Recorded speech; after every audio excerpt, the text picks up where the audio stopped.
Our perspective on life and on events is influenced by the events and our experiences of our lifetime.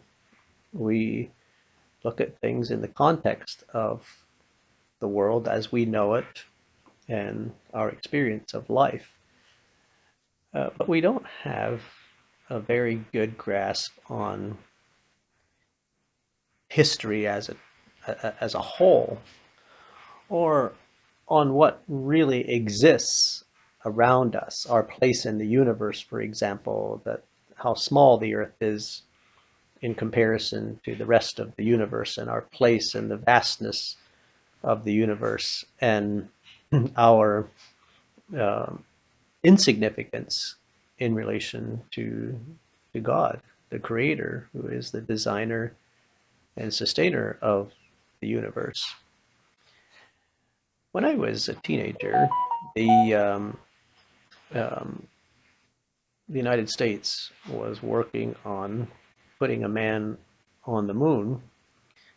And President Kennedy had announced that the United States was going to put a man on the moon by the end of the decade in the 1960s. And they did that. I remember some of the early space missions. I remember when Russia put up Sputnik, and how at first Russia was ahead in the space race, and then the United States accelerated their space exploration. I remember when John Glenn became the first American to orbit the Earth in a spacecraft, and then some of the early Apollo missions.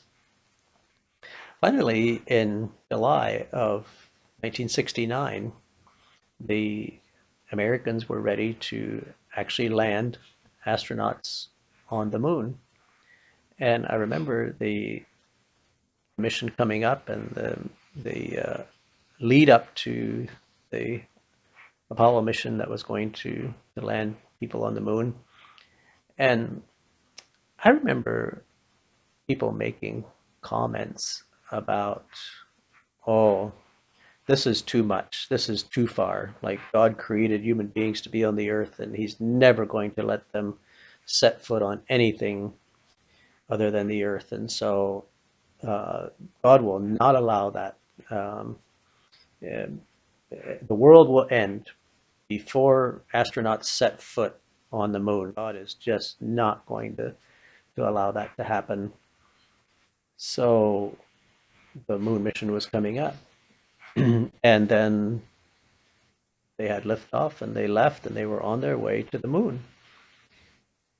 They actually landed on the moon on July 20, 1969. It was a Sunday, and um, Neil Armstrong set foot on the moon a little after 4 o'clock in the afternoon on July 20. I had turned 16 about a month before that, and um, I remember my father and I in our kitchen dining room listening to the radio and listening to the report of moon landing. And I remember when the rover landed on the moon surface and the men were getting ready to get out of the rover. And as a 16-year-old, I'm thinking, well, if the world's going to end before human beings set foot on the moon, then it's going to end in the next few minutes because they're about to do it. Well, of course, Neil Armstrong and Buzz Aldrin, they got out of the rover, they walked on the moon, and the world didn't end. And when you think about it, from our perspective, it seems like, oh, that's 238,000 miles to the moon. Like, that's a long way. And we really went somewhere.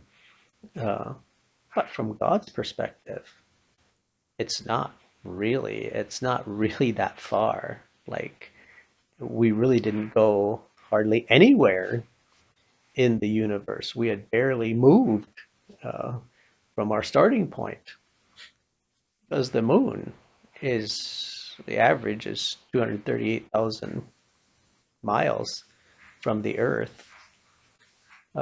Just to give a little bit of perspective, light travels at 186,000 miles a second, so it takes a little more than 1 second for light to go travel from the moon to the Earth. However, the closest star other than the sun to the Earth, it takes light over 4 years to travel from that star to the Earth. So we went, our journey was like 1 second out of 4 years that it takes for light to travel from the closest star other than the sun. So we really didn't go anywhere yet.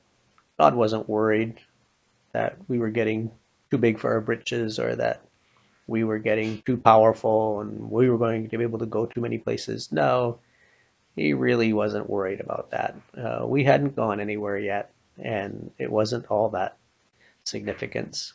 So, but our concept of what we're able to do is influenced by our understanding of history and our understanding of the universe in which we live and the greatness and the vastness of the universe. And, it's not our ability to travel to the moon that makes humanity powerful or significant. What makes humanity significant is that we have a creator God who values us and loves us. That's what gives us significance. And even if we travel to other planets, that's all fine and good. But our significance doesn't come from that. It comes from the fact that God loves us.